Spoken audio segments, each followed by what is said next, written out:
د میدان وردګو ولایت په جرلیز لومړی حصه بهسود او مرکز بهسود ولسوالیو کې د سرحدونو قومونو او قبایلو چارو امریت په همغږۍ د همکارو مؤسسو په ملاتړ د پیاوړتیا او ثبات تر عنوان لاندې 2 کلنه پروژه پیل شوه.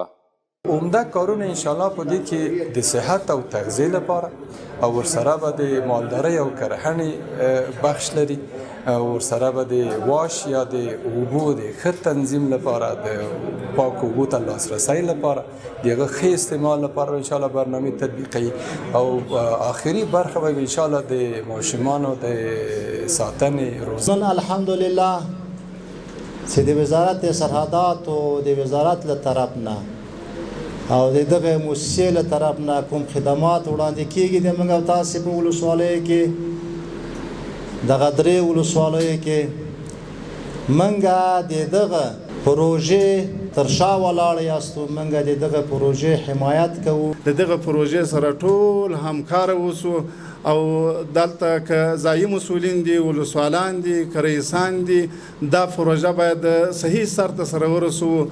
په یادو ولسوالیو کې میشت کوچیان او ځایي اوسیدونکي له دغه پروژو زیات خوښ دي. وایي د اوسېدو د ځایونو لرې والي له امله یې نشو کولی چې روغتیا، تعلیم او صحي خوراکي توکو ته لاسرسی پیدا کړي.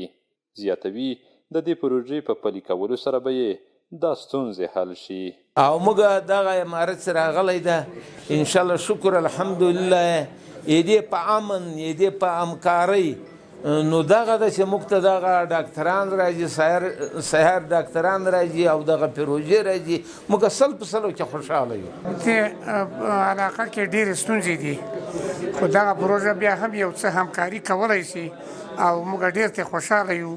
د مسؤلینو په وینا چې دا پروژه به تر 2 کلونو پورې دوام وکړي او کوښښ کوي چې دا لړۍ دوامدار او نورو سیمو ته هم وغځوي.